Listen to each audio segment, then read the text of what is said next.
and welcome back to Book Buzz with Jen and Peng, a podcast where we talk about romance books, our current reads, and we also have the pleasure of sitting down with some of our favorite authors and chatting with them about their amazing books.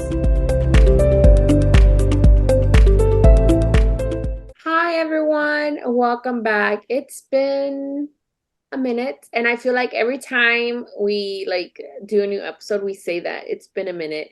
It's just been very busy. We've been super busy. I feel like I have no time for anything, and it stresses me out because I'm like, oh, I want to do a podcast and talk about books, but we literally have no time.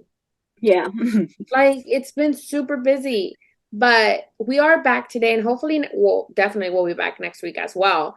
But we're back this week, and we're back with an amazing, fun, exciting, and we've been planning this for months interview. We're back with USA Today bestselling author Amelia Wilde, which I love her. I adore her. She is like the sweetest person ever. And I remember because we have interviewed her before. But I feel like after that, we got to know her a little bit better. We met her at Book Bonanza, and she was like the sweetest person ever. Tiny. I know. She is so tiny.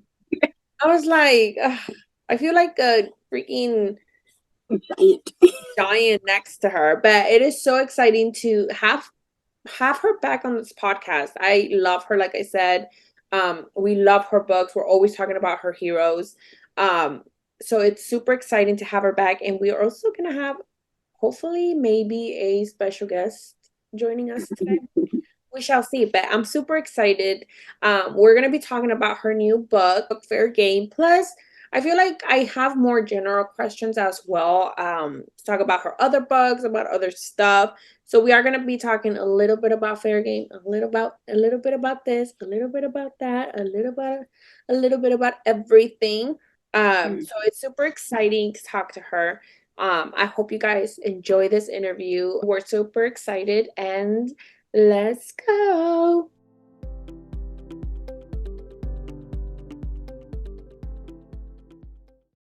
Thank you so much, Amelia, for joining us again. Like we were talking about it earlier, you were in our podcast, last year? The beginning of last year? I think so. It was like a year ago. Yeah. So it's super exciting to have you back, especially with this new release. How was release day for you? It was really good. I got tagged in a bunch of posts of people saying they were loving the book, so that's always my favorite. We did want to ask you, just because we did go over a lot of questions last time with you, but we have new ones that we didn't get to ask you just because we didn't want to keep you on here for like ever and ever. But we did want to know, because we feel with your books, we love your books, but every time we read your books, it's like the vibe that we get from them is very different than the previous one that we read. So how for you, how does world building, how do you build that world so where it's not the same thing with every book that you release?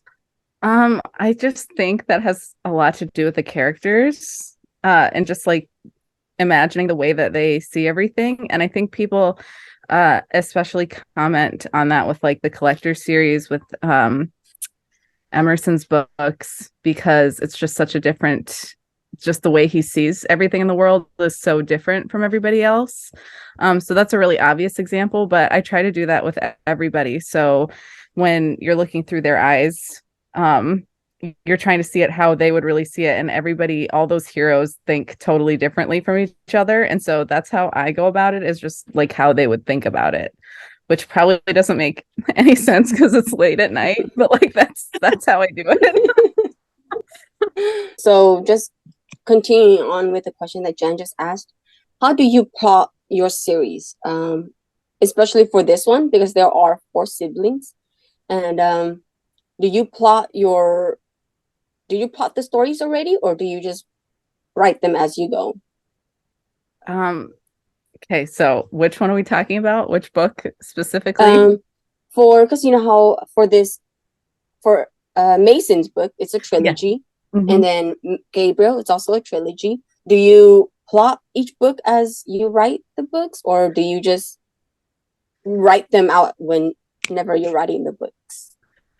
I would say the first brother, whoever comes first, I usually uh sort of have an idea of the story of his whole story, and that's kind of it. And then I don't know what the other brothers are going to be like. Like I know what their personalities are going to be like, but I don't know what their stories will be. And actually, I'm really excited about the Hill brothers specifically, because by the time I get to the third brother, I have left hints and clues for myself in the other books as to what his story is going to be. And so I usually spend a lot of time like rereading them, because a lot of times I will tell myself without realizing it what his book is going to be about. And so then I get to discover it, and that's sort of how that happens. And that also happened for the sister in this trilogy, where towards the end of Gabriel's book, I realized what was going on with her, so I can hint at it in Jameson's upcoming trilogy. But Jameson has also been one of those characters who is doing so much during the books that he's sort of like, here's what I'm doing, and I'm like, okay, I'll just go with it. Yeah. And I have to say, out of all your heroes, I think they're all broken heroes, but that I feel like Gabriel is the most broken one. How do you come up with these ideas of which they're very different and unique in their own way for each of their baggage?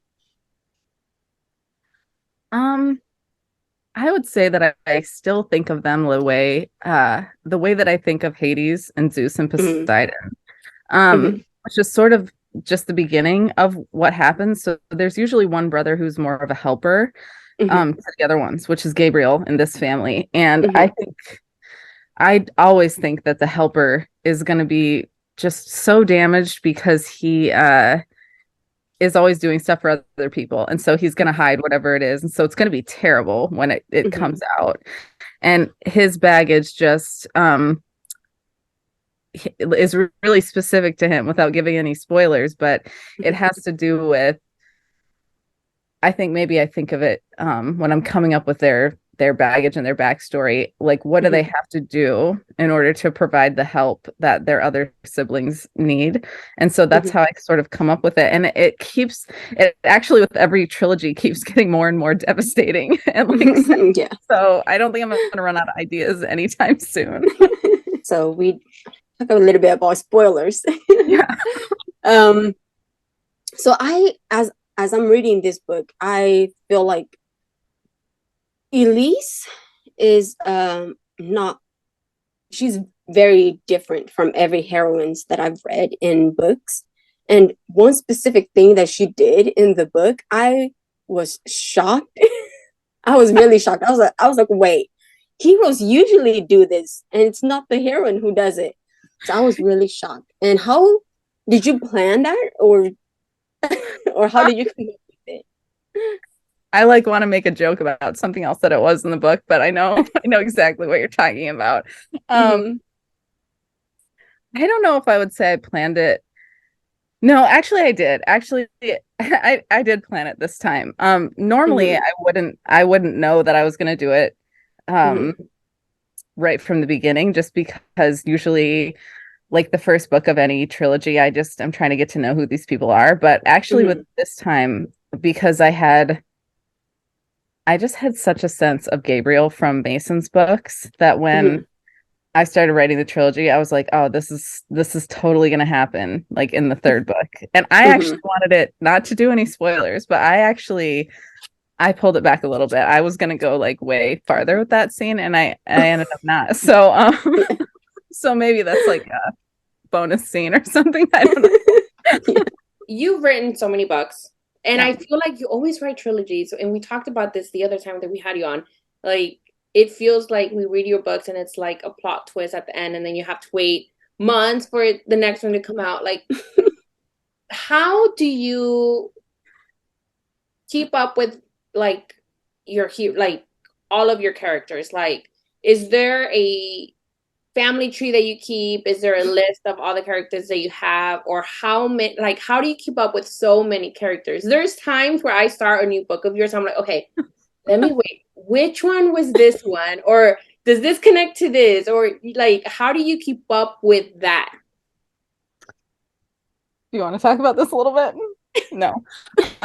We just it's funny because we just actually talked about this last night, where we were talking about actually the Hades books and Poseidon and Zeus, and just like, how do you like keep track of all this? How do you remember? And he was asking me a couple. By the way, everyone who's listening to this on a podcast, my husband Joshua Wilde is here with us today. He hasn't said anything yet, but but he's going to talk later, I'm sure, because he has spent a lot of time preparing for this podcast. But he was asking me, okay.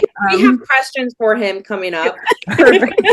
He was asking me, you were just asking me like what, talking about the different moments in the book, and I was like, no, that wasn't the right detail. It was this. So actually, it's a weird, like, I wouldn't call it a talent, but maybe just like a skill for where my books, I just know all of that off the top of my head. And sometimes I like have to like, let me go into my mind palace, because I'm remembering like Hades comes first, and then he is this far away from Leo, and he is this far away from Mason. And so like all of those are existing, but then they're also moving forward in time. So I can like remember in my mind, like, where is everybody if we like go forward a year, if we go back a year. It's really weird. I probably should have like some kind of family tree or series Bible, but I actually just remember all of it.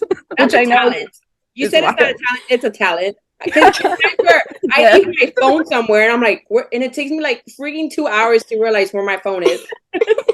Same though. Like, I probably know where like Hades' phone is throughout 3 years of history or whatever, but my own stuff, I don't know where it is. So. Okay, so you've co-write with a few authors, mm-hmm. and Jen, we always get confused as to how do you guys even write your books? How do you pick which character to write or what chapter to write?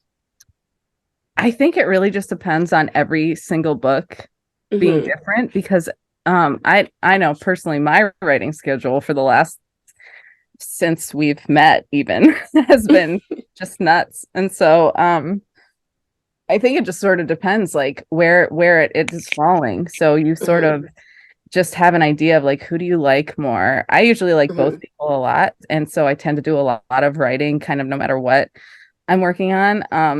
It's just one of those weird things that depends on like, how do you feel this month? Like, what else is going on? And so it sort of shakes out to be different every single time. So it's just like one of those magical things where you never know what's gonna happen. How do you guys divide it to where it's saying, oh, I'm gonna write this scene, and then you're gonna write this one, or write the follow-up of this scene? Like, how does that work?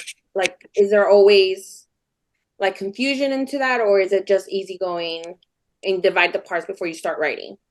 I would also say that really depends on who you're working with and who just different people do different stuff. So for me, it's harder actually for me to like split chapters with somebody, because I am remembering the whole book. Like when I'm writing it, I'm remembering everything that happened. So if I didn't write a chapter, I don't have that very fresh in my mind. Even if I go look at it, like I'm not having the easiest time of like weaving them together, which is something that I really like to do in my own books, where all the details are sort of like small and threaded through everything. And so I sort of like a process best where like one person is drafting it, and then the second person is going to come through and add even more, and then you're going to take turns so that you're both kind of going through the whole thing. But I have worked on projects with people where we do split it, and that can be okay too. It just really depends on what kind of story it is. Like,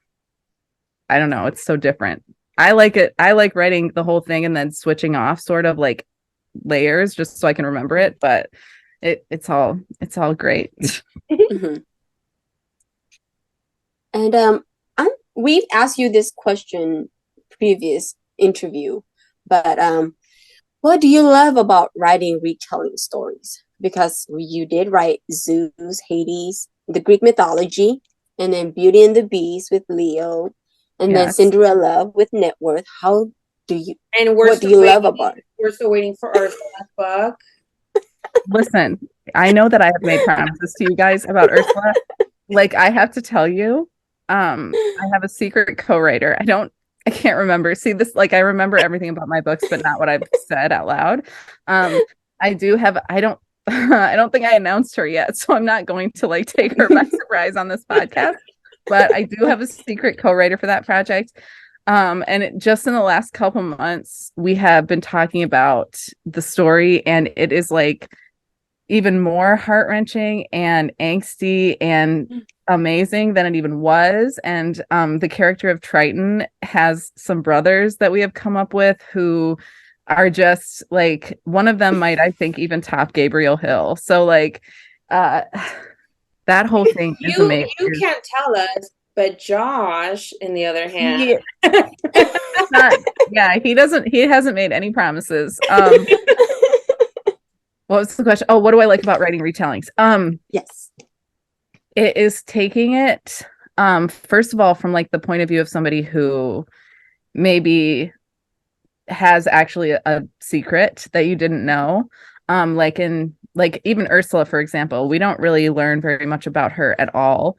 There's like not really any detail about why she's doing this stuff or where she came from. So that's always really interesting to me, to give somebody a backstory if they didn't have one or if it wasn't fleshed out. But my other favorite thing is sort of just taking like the vibe of their story, or if they have some kind of power, and like transforming it into this world. That is my favorite because I guess I'll just give like a mini spoiler. Like Ursula, I'm really excited about it if you can't tell. Ursula in the Disney movie sort of gives people what they want. Like they come to her needing something and she helps them. And so for her story, which is going to be a contemporary romance, she's going to do the same thing.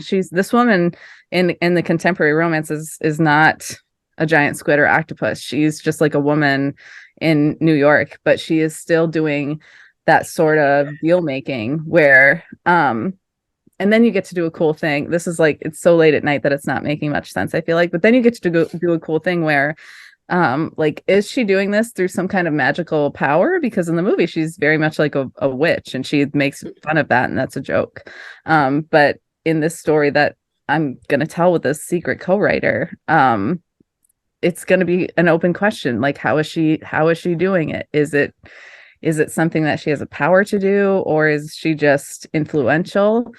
So sort of like taking those things that people love about those stories, the retellings, and then putting it into just a little bit of a different context, and maybe the parts of it that you didn't pay that much attention to in the original, and like making those really, really deep. That's what I like.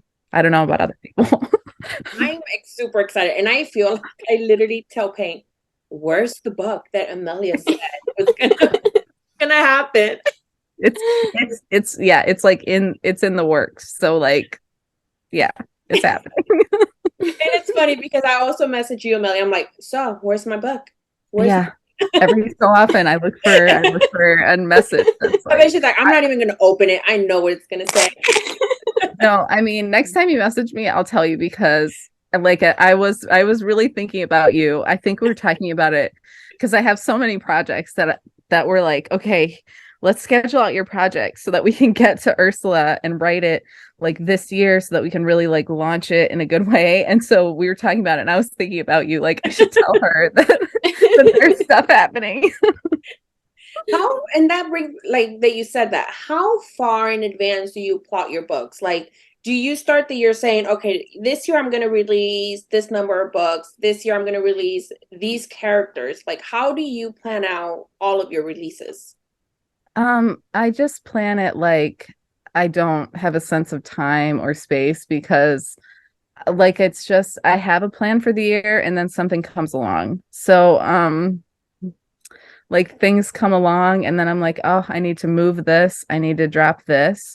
As for like the plotting, I actually think about the books for a really, really long time before I write them. Like I'm thinking about the next Brothers book during the first Brothers trilogy, and I'm thinking about like my book 2 books from now, right now, to get the ideas. So then when it's actually time to outline, I've spent a lot of time thinking about it. Gabriel's book, actually, actually, I don't want to say spawned because it's such an like a weird, gross word, but uh, there's a couple characters in his book who, by the third book, people were really reacting to very strongly, and I found myself reacting very strongly. And so during the process of writing his third book, I actually like had these stories pop into my mind, for these other characters. So there's going to be 2 additional duets in this world that are not the Hill brothers. It's actually Elise's sisters are both going to end up having duets about them. So like the schedule question is like, well, it was going to be this, and now it's going to be like, it's going to be different stuff and even more. So I'm trying to keep it to like a minimum. I just have a lot of ideas. But I feel like me and Pink have talked about this before. Like, you're such a boss at releasing books, because I feel like you release so many in a year, and it's like, how does she do it? Like, and then you do, like, you're a mom, you're a wife, like, you're like, how do you find the time to write all these amazing books in a year? I might have to like I've hurt myself, like my hands hurt.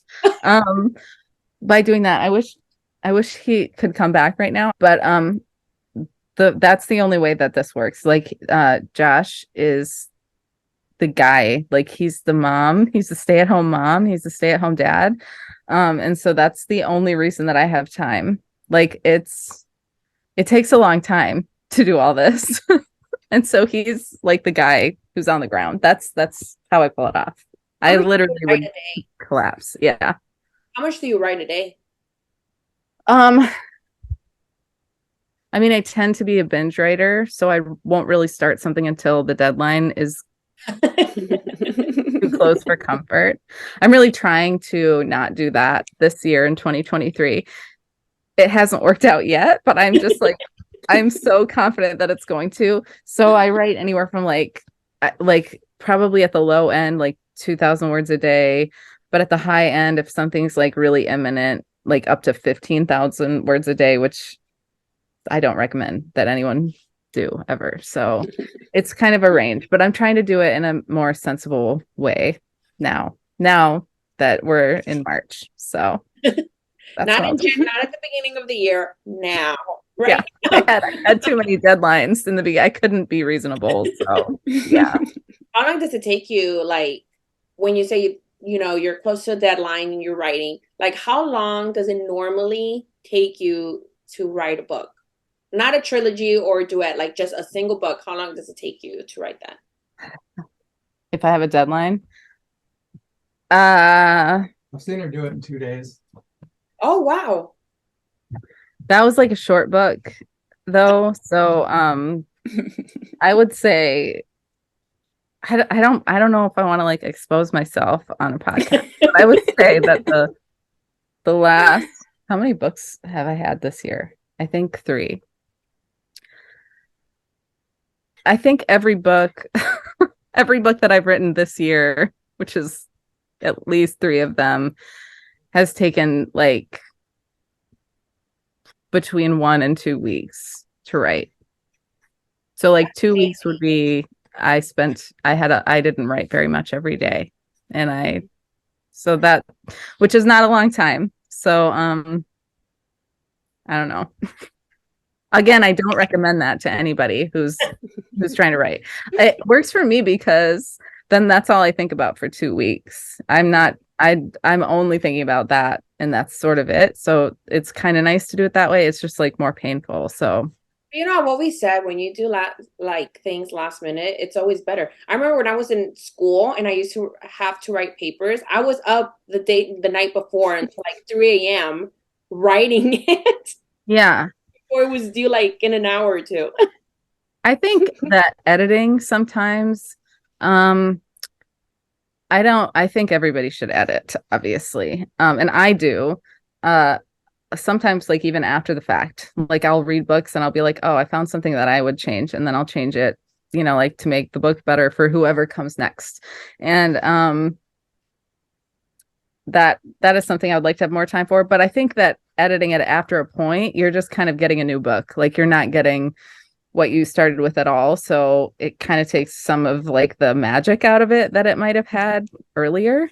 And I also think that it's sort of misleading to say that I write it in 2 weeks, because I do think about it for a long time before that. So like a lot of the small details and stuff that I'm going to bring through the whole trilogy or the whole book or the theme of it that I've been talking about, or the thing that I really want to do with this character, I've actually thought about it, for sometimes at least 3 books. If it's like the third brother in a trilogy, then I've thought about it for 6 books before him. So I'm not actually just like coming up with the idea and then writing the whole thing in 2 weeks. There's like a long time where there's a lead up. I'm always just thinking about like, who is this guy and how could he possibly know Leo Morelli, and how can he like run across Zeus in the middle of New York City? So it's like it's a longer process than I think it maybe seems.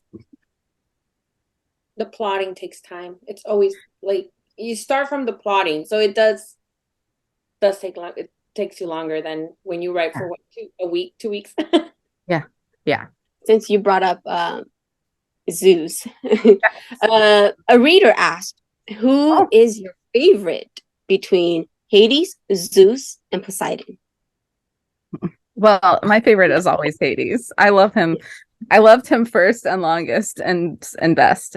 I was talking about with one of my friends who's a reader about this not that long ago, and she said like oh, I loved Gabriel's books, but like no one is ever going to beat Mason for me. And I was like, oh, that happens to me too, where it's the first mover advantage. So whichever brother is first, I tend to love the best. Mm-hmm.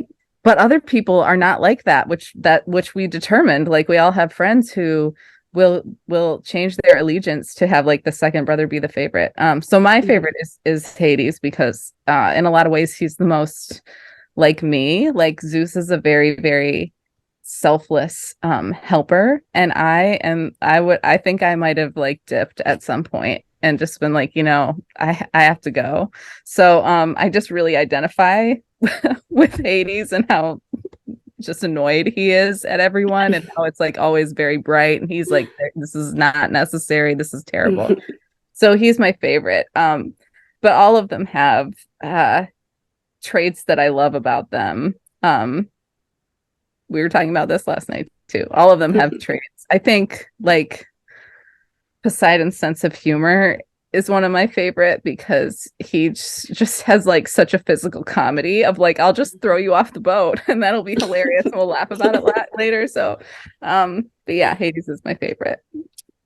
For a long answer to a short question. Yeah.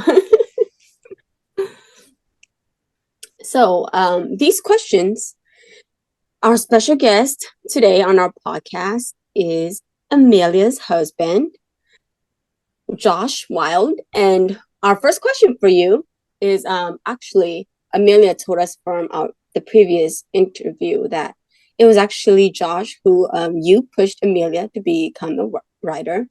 And we want to thank you for pushing her, because we love her books. We love her. So thank you for pushing her. And she just mentioned that you're a stay-at-home dad and you watch the kids. And so that's why she was able to write. So thank you so much for all your hard work.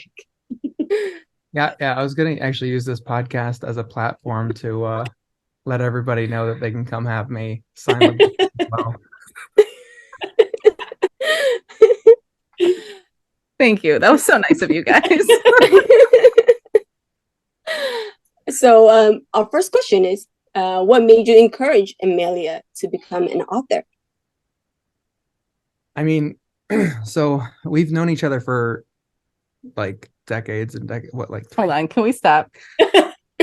I just want you to take a minute and tell them what you did the last few days. Oh my gosh. Just go ahead really quick. Okay. Well, I wasn't going to say it. Go ahead and say it, because I know you. Just go ahead and say it. All right. So I wanted to be prepared for this. And I didn't want to be caught off guard with it. Okay. I have to back up. The thing about the Hades and Zeus and Poseidon is that I was waiting for the audiobooks for a long time. Yeah. Because I really wanted to listen to them. And then something is kind of wonky about one of them. So I was waiting for that to get fixed and I was going to read it. But I didn't want to come on the podcast and not be able to discuss if it came up Hades and Zeus and Poseidon, because that's like a thing, you know. So I spent like 48 hours reading all 9 books, just like that's what just straight through. Like in case there was a pop quiz, you guys, about like Yeah. So let me ask this: who is your favorite? Yeah. So like first, don't forget the other question though. Tell them who your favorite is, and then tell them why you thought I should be doing this.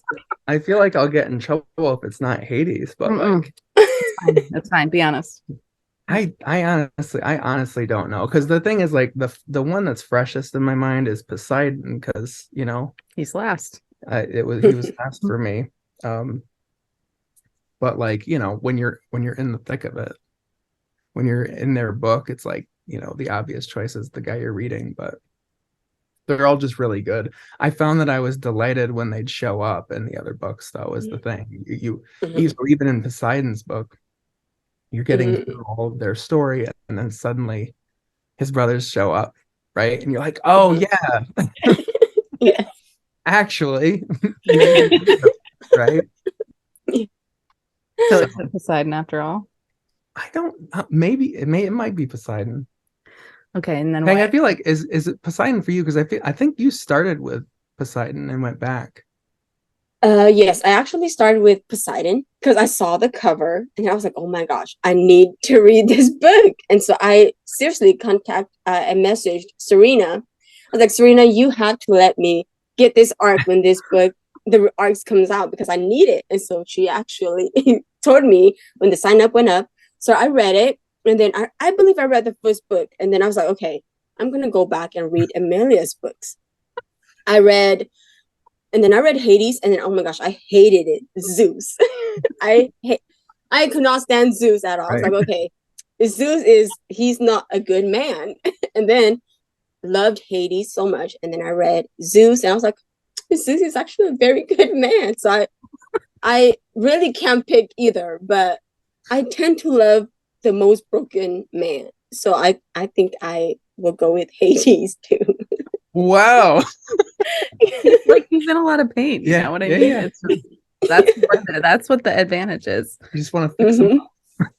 But the thing is, okay, this is what I don't want to steal your thunder on this. What? Since last year, since I've been on this podcast, I actually did a lot of rewriting of these books, especially for Hades. So if anybody's like out there and read it and maybe really, really hated Zeus, he is different. He's different now in the final version of Hades books, which I just think everybody should go back and reread them because they're just so great now. But Zeus in particular was really hard because I'd never written about 3 brothers before, and Hades just hated him, and I didn't know why, so I just hated him. So that's how I wrote him, and then I realized, you know, like, oh, he's not that bad. Okay, but anyway, go tell him about how you got me into writing. Sorry, I took over your question. Go ahead. I'll lean back here. You go up there. So, I mean, we just know each other for a really long time. She's always, what was it, in 6th grade, she'd turn in a book report every day for extra credit, so she was just constantly in a book, and you know, and so then later on she transitioned to a lot of editing stuff. She, you know, got some things put in some things, but ultimately it was like, I think it was just gonna happen eventually, right? I feel. Yeah. So it was just a thing of like, why wait, right? Let's write short erotica. Sure. Yeah, let's start somewhere. But it had been hot for a while, right? And it ended up being that we were late to the party on that one. but then, like, that was the stepping stone that you took for the And now the what? big leagues. Now how do you think about it? Now you think it's a great idea, right? It's an amazing idea. Yeah. What That's it. was the first book that you read of hers though? Like what do you read her books and say, no, you need to change this, or no, don't let this happen? Like, do you give your input, or does he read your books before they release?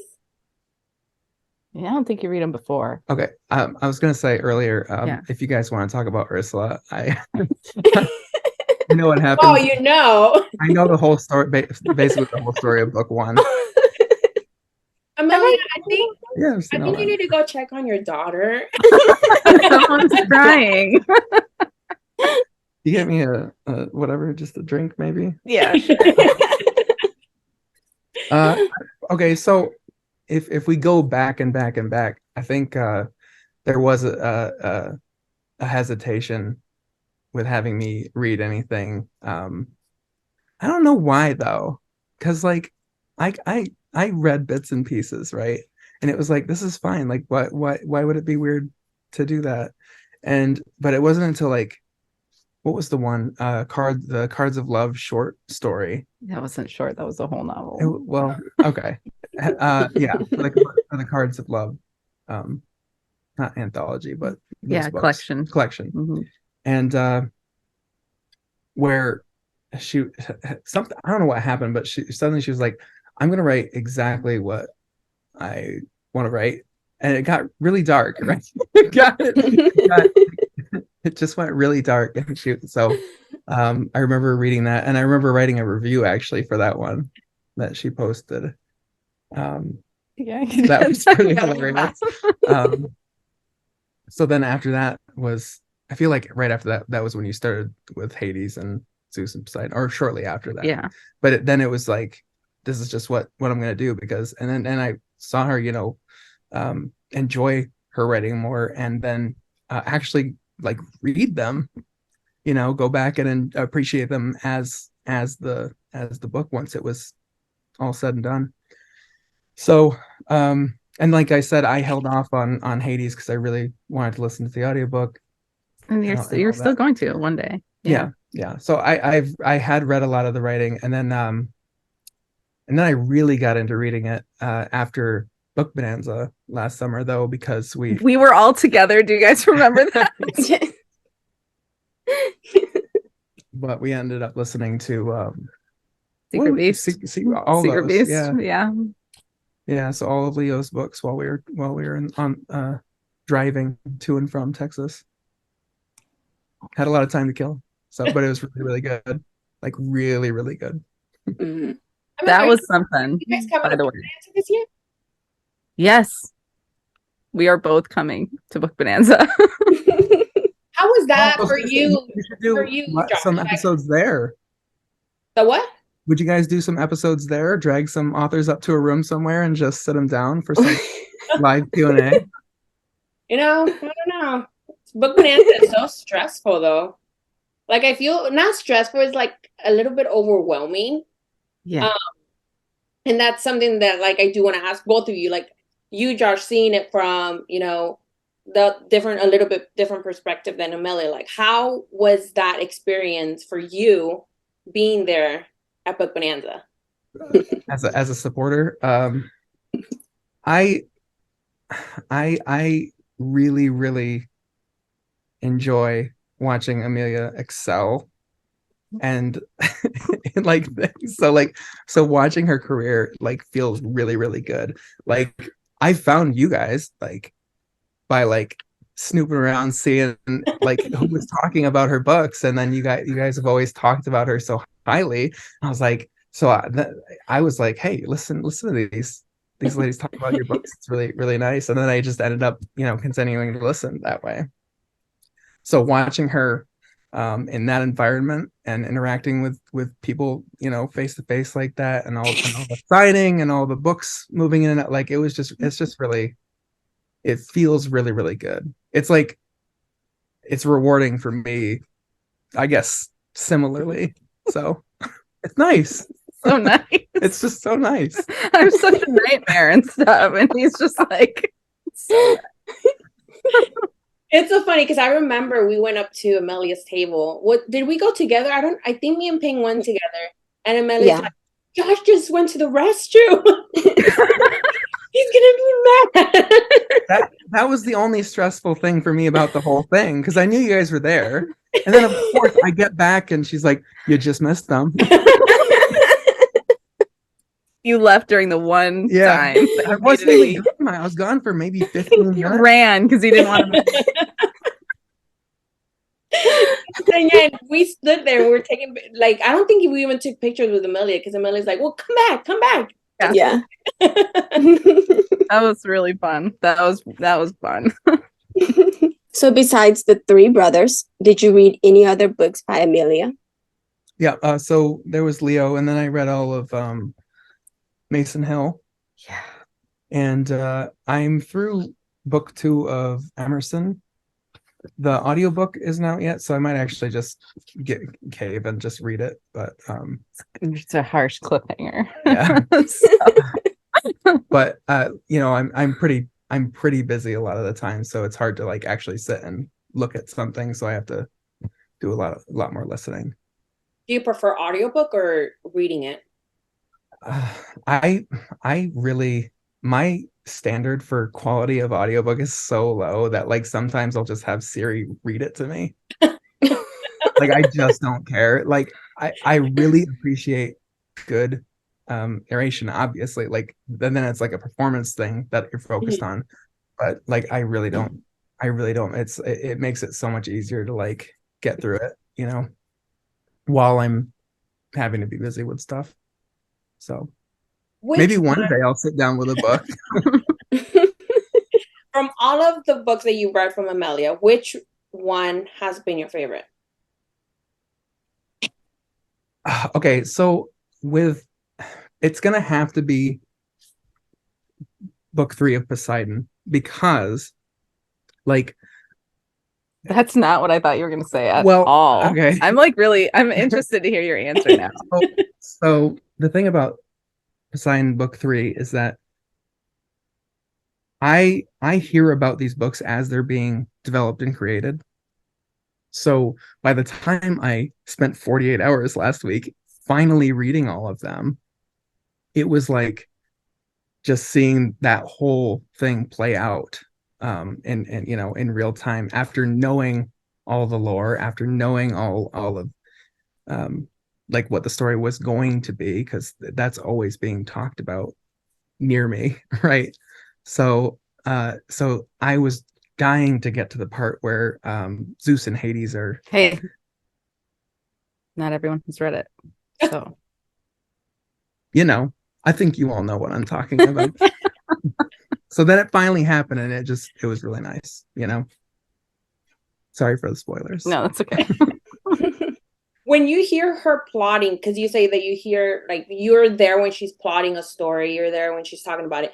Has it ever happened to you where like, no, that shouldn't happen, or maybe you should change this? Like, do you give your input on her plotting, or do you not say anything?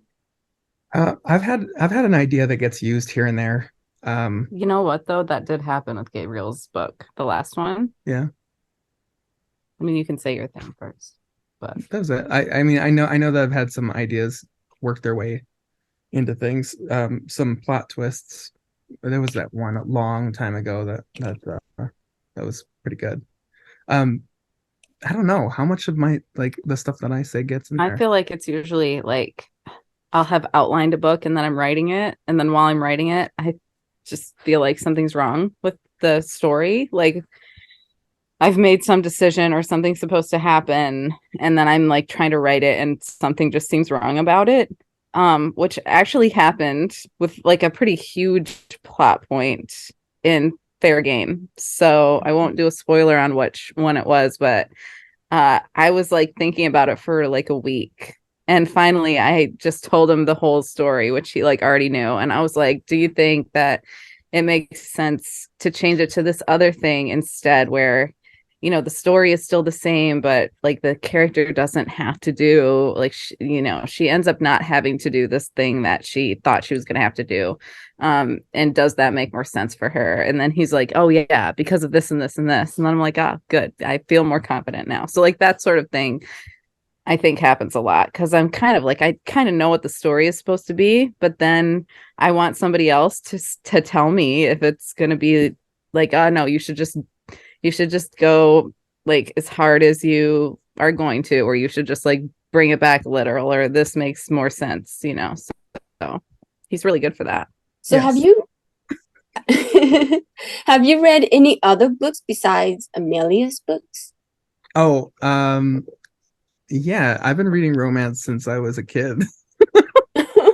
Really? Tell them the thing that Yeah. you just told me last night So- that you love That I about love. that you love in books. Oh, what's the trope called? It's called Hurt Comfort, but So- you like when they have Yeah. So the umbrella term is hurt comfort, right? But specifically, where one of the characters is bathing the other character, and it's like that really quiet, you know, the tender stuff that usually comes after something really harsh that happened.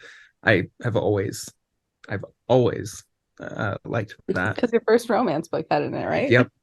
Very first one had it, and it was a real game changer. So And you're like, yeah. So that's where you can probably trace all my tenderness back to. Is So let me ask you, what was the first romance book that you read? Oh, I don't know the name of it.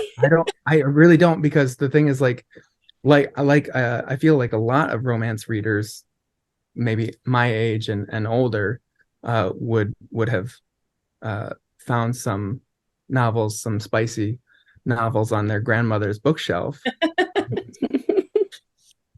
taking it somewhere to just read privately, you know, and that was how it was.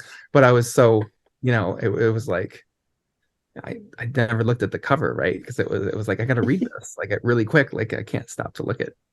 I have no idea what it was. Like I still remember that scene though, specifically. was it a like, cowboy romance? No, it was Was it Harlequin? yeah, it was like We could probably track it down. yeah. There was, you know, it was the night, right? Oh no! Oh. Yeah, so it was Was it historical? No, not really, but it was Research Maybe. time for Yeah, us. we're gonna find it. We're gonna track it down. but you know, he's very gruff and dirty, and then like, so the thing where he's taking care of her in the tub. I like really want to know what this is now. But yeah, that was it. I thought it was cowboys. That's the whole time. I thought it was cowboys. Nope, So nope, this nope. changes a lot for me.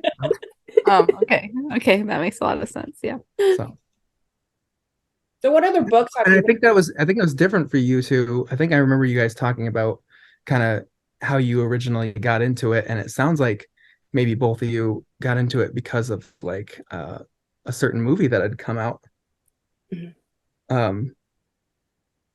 50 Shades. And you were like, let's get into romance that way. And maybe that's like the more modern version of finding the book on your grandmother's shelf. And we have a good story about was it 50 Shades or the second one? So 50 Shades comes out. and Amelia's so pregnant, like so very pregnant, like fully pregnant. And we went to see 50 Shades, and we walk in and we get carded like buddy, it's too late. Like, what? This isn't gonna inspire. Like at our hometown movie theater downtown with like 3 screens, and so like carded by like a teenage kid. Like I'm 27 at this time, and like he's carding me, and I like literally put my hands on the counter and I laughed like until there were tears in my eyes, because like it was that hilarious to me that like we would be under 16 or whatever, like trying to go see 50 Shades, and like I'm like 7 months pregnant or whatever. Like it was the funniest thing. You should be like, really? Yeah. Like, okay, Get out of my way. yeah. Just one of those great times. So what's your favorite trope? Mine's obviously like damaged billionaires. Right. Revenge. Yeah. What's yours? What is it called? It keeps slipping It's away. not really a trope. That's Sure, just like a okay. thing that happens. I don't know. What do you think my favorite trope is? I don't know. I don't know. I don't. It's all good. I enjoy it. I enjoy it. Like I just enjoy Do you all like of it. office romance? It doesn't like seem to matter. you Like just like all of it. it doesn't seem to matter because sometimes because I watch a lot of authors talking about what's working for them and not working for them. And so then I'll go in as like this background character in Amelia's life who just like tries to find everything that I can do to help, right? And I'm like, so I'll start independently researching like, okay, like this worked for them. Let's look into this. So I end up reading a lot of books that aren't necessarily anything that I would have gravitated toward, but like I've accidentally enjoyed so many bonkers things. Just like I read a reverse harem like a few weeks ago, and by the end of it, there's a cliffhanger, and I'm like, hey, whoops, like I'm gonna buy the next book actually. So it just doesn't There's seem a to lot on matter. our Kindle account. Right. There. I will say though, a lot of those random books that I end up writing, and not to like badmouth any authors specifically, but like they're just like if they get all the storytelling parts right, like the way the story is supposed to progress, right? Like I'll follow it through and I'll read that and it's everything's good and I enjoy it, right? But depending on like kind of like the level of craft, a lot of those books make me think like, well, maybe when the kids are all in school, I could sit down and start doing this because in that moment, I'm like, I could write this, right? And that's the other problem with spending that 48 hours reading 9 Amelia Wilde books is that her books are very good. Like they're just very well written. And I'm like, I can't write. I couldn't do this. I would need the entire school year to do it. Like anything. Like one book, maybe if I'm lucky. And that's with help. Like I would have very good help. Right? Hey, it could be a co-write. You could do a co-write. Yeah. Just put my name on the. Yeah, I could do half and then rewrite when you did it. You'll finish the book, and Josh will be like, "Just put my name on it." Yeah. No worries. Fine. I can fit another one. Yeah, why not? With one other book. What's one more? Josh, what do you think about the romance community? Oh, it's fun. It's like, I mean, with the authors and with the readers, and it's not just authors and readers. Like the cover designers, the people editing, the people like helping with ads. Like there's just everybody who has something they can contribute. They like are so excited and ready to contribute. Like everyone's just there for each other, and it's really, really good. It just feels really good most of the time. Like 99% of the time, it's really, really, really good. You did say you read other romance books. Like, how do you find your, like, which books, like those books? Like, do you look on Amazon? Like, how do you know which books to read? With romance? Does Amelia tell you, read this book? Oh, I mean, she tells me to read stuff all the time. I'm like, but it's not romance books. Yeah, go ahead. Tell them how you like romance books. I didn't even mean that, but no, yeah. Like I said, a lot of it is just like I go to conduct independent research to see if it's something like that we could do, like to improve how our the business of writing romance is functioning here, to see if there's any way that I can contribute in that way, and I can just like distill whatever I've learned down to be like, if you do this, maybe this will work because this worked for them, and I researched this and that and the other thing. So I end up reading a lot of books that way to see, like, because somebody will say, I don't even do ads, like this book is standing on its own, and I'm like, well, let's see that book then, you know what I mean? A lot of it is that. A lot of it is recommendation from either Amelia or our other friends in the community, maybe, that kind of stuff. I read a lot of stuff that's not romance as well, so I but the romance stuff, it usually comes to me. I need you and Amelia to like co-write a book. Like I think he would actually be like really good at being like, okay, here's the story idea. Because I'm very much like, the story is that he's rich and something terrible happened to him and that's it. And so like, if like there's not anything else outside that for me, but I feel like he would have a good idea of like, okay, listen, here's what he would still have to have something terrible happen to him. Like that's like, I don't get out of bed for anything less than that. But like, I feel like he would have a really interesting idea of it. And we actually could work together on like, oh, here's what should happen. And like, okay, just write this chapter pretty like you do, and then we'll fix it. And so I think it could work out actually. it could work. We'll dedicate it to you. Yeah, there you go. 2024. That's Yeah. the That's the deadline. Yeah, that's Have the it deadline. done. Before that. Okay. Challenge accepted. So before we end this podcast, Amelia, I see quite a few pre-orders up on Amazon. Yes. Which is Flight Risk, Cross Your Heart, Dearly Beloved, and Hero Worship. I am seriously excited for all of them.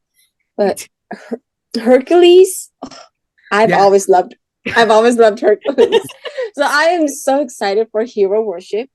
So you did mention that the other two books are duets for Elise's sisters. They're duets. And will these be trilogies? Will we die because of the cliffhangers, or will they just be standalone?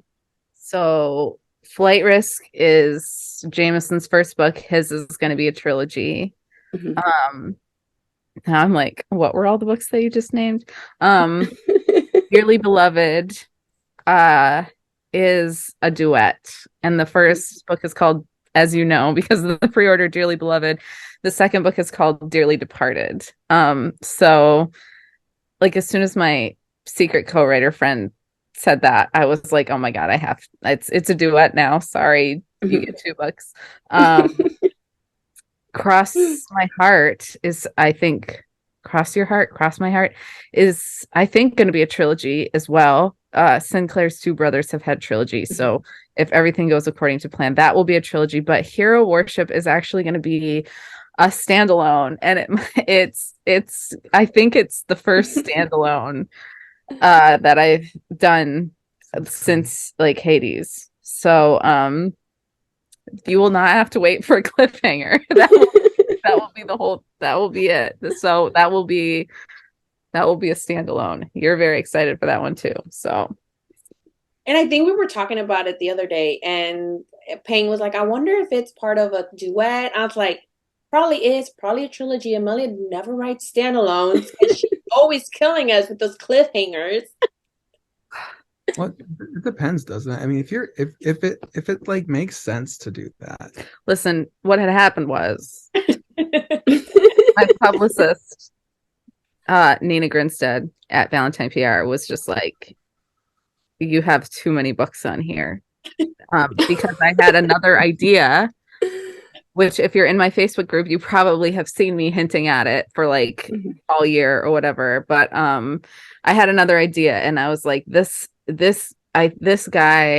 new idea that I have, I feel like could be the center of a new like either set of brothers or found family. He could be the new, like, after the Hill brothers, because he just has that much like charisma around him to be another Hades, you know what I mean? So I was like, if he's going to be a new trilogy, he's going to be a big trilogy, and I can't do 9 books of my second generation gods. So they became standalones because of that. But even those, there's going to be the set of 3 kind of brothers, like Zeus's sons are going to be the 3 brothers, and there's going to be 3 standalones for them. But then next year there's going to be if all of my like evil plans coalesce, I will have 2 like bigger trilogies that are sort of series slash, I mean, all of them are going to be in my same world as they always are, but series slash world trilogies happening in 2024 that are going to be like new families. One of them might be a lady who is Ursula. This other guy is like a secret guy who I've hinted at in my group who might like may or may not live in a theater / opera house. So like that is what happened. That's why they're standalones, but it's going to be really cool, I think. Just know that the Ursula book is my most anticipated book. That ever since you mentioned it in our podcast, that's been my #1 most anticipated book. And it's still not here. So I'm looking forward to it. That's what I'm afraid of. Like if I write it, what will you anticipate? I'll have to have something else. Your co-write with Josh. Yeah, that can be my next one. Okay, we'll have that waiting in the. You know what? We'll get together at this year's book bonanza. We'll put a bunch of papers in a hat, like all your favorite stuff, and then I'll draw 5 of them, and that will be our co-write. And it'll just be like whatever, like it'll just be called like Your Heart's Desire, Oh, we have it recorded. That's what we're doing. This is the commitment. This is legally binding. See you in June. It's a plan. I would do it. I can't get into another story of what else I've been doing in my like non-existent spare time, but absolutely I would 1000% play this game and do this. So you got it. We'll set a date, the time and date and location, like 5 days before book bonanza. Yeah, and we'll do it on this podcast. It'll be a mini cast. Yes. Yeah, we'll do it. It's a deal. We're shaking hands. And so we have this little questions for the both of you. It's just questions so to see you guys can see who is most likely to do this thing, the questions. And so we'll try the first question and then you guys will get the hang of what our next question is. It's our little couples game. We're like, we're gonna do a couples game today. Let's do it. Ask it. Okay, the first question: who is most likely to say "I love you" first? Him. Who is most likely to cry watching a movie? Depends on the movie. We might be tied. Yeah, because I cry over a lot of stuff in movies. We cry over very different things. Yeah. So. What different things? What do you guys cry about in movies? Oh God, think of an example, because I could have thought of like a billion examples. I cry during the heartfelt moments of like when everybody rallies together around things that tends to get me. Have you seen the movie? What is that movie called? The one that you just watched? What? The one with the feelings. With the feeling? Oh, Inside Out. Inside Out. Yeah. Have you guys seen that movie? Yes. Bing Bong? I saw that movie for the first time before I was pregnant numerous times. And so we went back to watch it with our kids when our youngest daughter was still a baby. And so I had forgotten what happens to Bing Bong. And when it started to like get close, I started to like have these like haunted memories of it, and then realized that like that I could not take it, and I ended up sobbing over like this Bing Bong thing, and my 2 older kids were just like what's going on? Seriously, because that's how hard I was crying. So it's like stuff like that will just come out of left field and just get me out of nowhere. Next question: who is most likely to forget an anniversary? Me. No, we're both guilty of that, actually. No one is right now. We have to, like, it's the second, right? I've asked people close to us, like, hey, did you write down the day we got married? Because I always think it's a different day. And she's like, is it this day? And I'm like, I think so. I have to look for a Facebook memory. Yeah. I have too. I've done because it's a really specific one. It's kind of easy to find. So Yeah. You guys remind me of, I don't know if you've ever watched Friends, Chandler and Monica, where they're both have different dates for their anniversary. Sure. I just don't know any dates. Who is most likely to fall asleep first? I don't know. You always say I'm staying up late, so it's probably you. But then, well, I say that, but then like for whatever reason, I feel like I can never fall asleep. Like if I'm sleeping somewhere else, I know that she's still awake because I haven't fallen asleep yet, and then I'll hear about it the next day. Like, yeah, I ended up staying up till like 3 in the morning. yeah, he'll be like, I sensed you. Yeah. I sensed you awake, and I'm like, what? You need something. What's wrong with you? That's so weird. I'm trying to stay up out of solidarity. You're up here writing all throughout the night. What if you need something?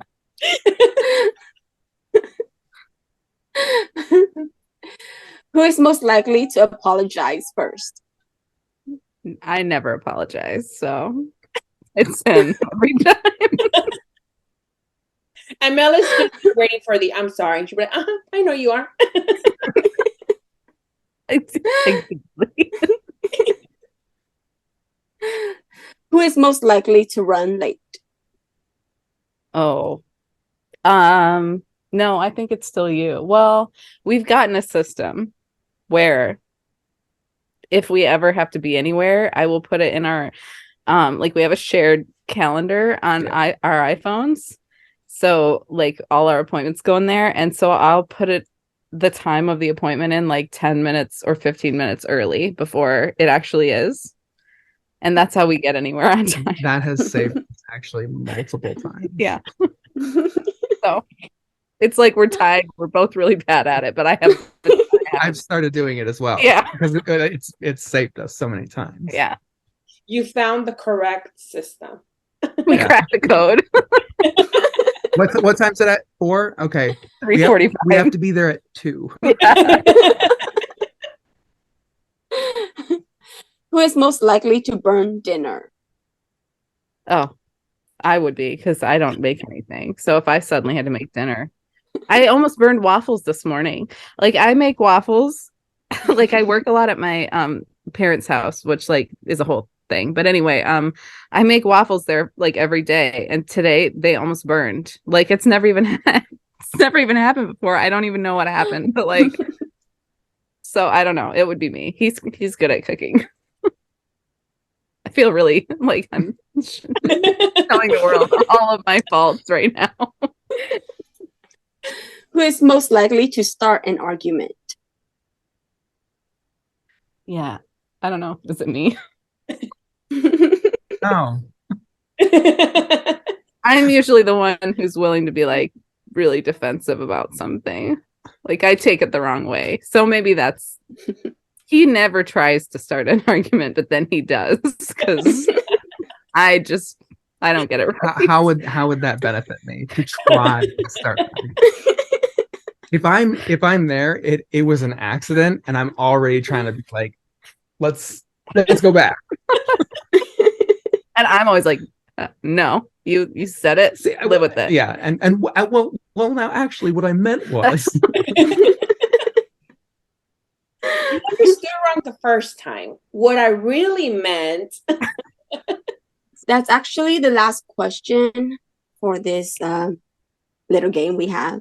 And so thank you both so much for joining us today, for being with us on this podcast. I had so much fun. My cheeks are literally hurting from smiling so much. So thank you so much for joining us today.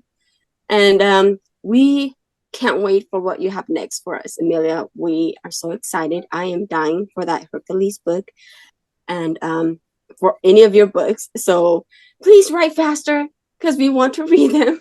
Yes, I am on it. It's been great to be back. I don't know if I've ever been on a podcast twice before. This is obviously my favorite podcast. Actually, go ahead. When you guys said that you were going to have us both on, my first thought was actually, I think that Amelia Wilde's going to be the first person to be on there twice. And then immediately after that, you guys were like, actually, Corinne's here. Well, I'm going to be the first one to be on here 3 times. I'm going to see you at Book Bonanza to plan your special book. In defense, Amelia disappears all the time. It's so hard to like catch her and be like, hey, Amelia, you want to be in our podcast? Because I'm writing, but we have a date now. Okay, she's going to be the first one to be on here. Corinne is not going to beat me on this. Yeah. First, yeah. Absolutely. # Book Bonanza 2023. So, yeah. And you'll be And you'll be the first one to be on it twice within the year. Yeah. See, like, See? twice with my husband too. Yeah. That might be another award. So Yeah. we're gonna do it. We're gonna do it. Yep. Uh, It's a date. But awesome. thank you Thanks, guys. both You're so much amazing. for being here. You guys are truly amazing. Josh, it was so much fun having you here. We cannot wait for Book Bonanza, and we're planning this. We have it recorded. We're doing that date in Book Bonanza. Amazing. Good. High five. Yes. Well, we hope you guys have a great night, and thank you so much for joining us. And again, we'll see you. Is it June? Is Book Bonanza in June this year or July? Yeah. June. It's like They gave tomorrow. us a whole 10 months off. Yeah. Not even a full year to recuperate. Yeah. Well, this year's in June, and I think if it's not in July this year, then next year is in July. Well, then we're going to be apart for a really long time. And then we'll be back the following year for another podcast to talk about that co-write between you and Josh. Yes. We'll have so much to talk about. And then my signatures will be legitimate. Yes. But hope you guys have a great night, and we'll see you both soon. Okay. All right. Bye. Bye. Bye.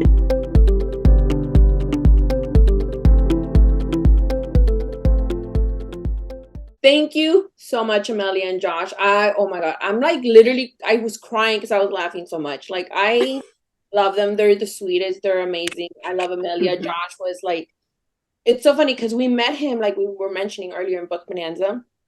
And he's like the sweetest. Him and Amelia are seriously some of the sweetest people I've ever met. And I'm so excited for Book Bonanza. Like we said, this podcast recorded us making a deal, making a date, and a plan, and we're gonna stick by it. So we'll see each other at Book Bonanza, and then we'll do another podcast with them in Book Bonanza. So I'm super excited. So thank you so much, Amelia and Josh, for joining us today. It was truly an honor and a pleasure. And if anybody has not read any of Amelia's books or Fair Game, please pick it up. Her books are seriously amazing. And like I said, her cliffhangers are torture. But if I'm on, I love a cliffhanger. Just because, like, when I love a series so much, I don't want it to end. So that anticipation, that excitement for the next one, it's seriously like the best feeling. So read it. Plus, if you catch up on her books now, you won't have to wait. Like, her books are like, just read them. So definitely pick it up. I'm so excited for everything that she has planned. I'm excited for the Ursula book, which I feel like I mention this all the time. And like, that book is seriously my most anticipated book ever. So please follow her on Instagram, pick up her books. If you have any questions for us, let us know, and we will be back with Amelia and Josh in, how far is Book Bonanza? March, April, May, June, 3 months, right? Yeah, pretty much 3 months. Gosh, that flew by. Yeah. I remember last year we were like freaking out, like, oh my God, Book Bonanza is still a year away. And now it's like, But we'll be back. So if you have any questions for us, like I said, let us know. And we'll be back next week. I don't know if you missed our announcement, but we will be interviewing OJ Shen and Parker Huntington. I'm very excited. I just finished my Dark Romeo, and it was like, it had me on the freaking edge of my seat. I was literally dying because OJ Shen, for me, is known to write these very mean heroes. Yeah. And he was so mean. And I loved it. I loved every second of it. So it's truly an honor, and I'm so excited to talk to both of them and kind of dive into their mind on how they plotted this, because it's like they're both amazing authors with some of like really dark, mean, sexy, yummy heroes. So I'm very excited to dive into their mind and their way of writing. So please make sure you check out that interview next week. We hope you have an amazing week, and stick around for next week, and so we'll be back. Bye. Bye.